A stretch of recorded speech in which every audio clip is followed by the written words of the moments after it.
Well, hey, church family, are you ready for a little courage refuel this morning? I want to tell you a story, and I don't know where I first heard it, but it's one of my favorite stories. It's of little Johnny and Mary, brother and sister, and the little sister Mary needed a blood transfusion. And the doctor explained that she had the same disease that little Johnny had recovered from not too long ago, and her only chance for recovery was a transfusion of blood from somebody that had previously conquered that condition or that disease. And since the two of them both had the same rare blood type, he would be the ideal donor for the blood. And so the doctor asked little Johnny, "Would you give your blood to Mary?" And Johnny hesitated. His little lip quivered, and he sat there silently for some time. And then he smiled and he said, "Sure, for my sister."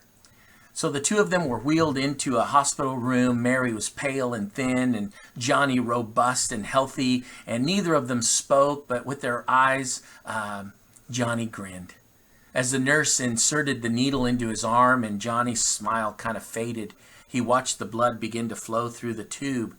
The ordeal almost over, his voice then broke the silence, and he looked to the doctor and he said, "Doctor, when do I die?" Only then did the doctor realize that in that moment of hesitation, when the lip was quivering, Johnny had made the decision that he thought giving his blood up meant that he would die so that Mary would live. In that brief moment, he'd made the great decision.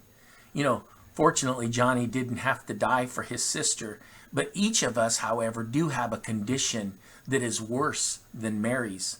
It required Jesus to give up his blood and his life to cover our sins.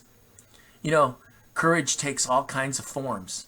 And one of the forms that it may take is to just reach out to someone and share a meal together, or reach out to somebody that you know that doesn't have Jesus and invite them to church, or invite them to watch a service with you. We've got several things coming up. We had a wonderful new member luncheon last Sunday and a men's breakfast that was phenomenal. And just looking forward to May 7th, that's Friday before Mother's Day. We're going to have a worship concert here at church on Friday night starting at 7 o'clock. Great opportunity. If you are young, if you know somebody that's young and likes loud music, come and be a part of it. But also, we've got a new class starting. It's the Bearing Fruit, session 3 of our workbooks. And you do not have to have gone through session 1 or session 2. You can pick up right on 3. So I encourage you to do that and be a part of that. That's going to be a Zoom study, and you can pick up the workbook at church. So I hope that you'll join us for that. It's going to be a great study. We've got a great turnout coming in on Wednesday for Life Group. The Monday night Bible study is picking up, but we also have Creekside Lodge. That's for men that are dealing with addictions or struggles that they're trying to work with, and they have a group there to talk through the problems with. Tim Jalowick is leading that group, and as you know, he's a addictions counselor, but great kind of celebrate recovery approach to dealing with addiction. So if you know somebody that's dealing with that, please encourage them to be a part of that. It's a great opportunity to grow through that. But man, church is going great, and we do have one little bit of discouragement, as Nicole is going to be stepping down from children's ministry. She is burnt out. She's been doing this well over 8 years full time with our kids here, and with COVID and with her foot surgery. It's just gotten to be too much for her, and so she's going to be stepping down, and we've already looking at an opportunity for somebody else to be stepping in, and we're excited about that.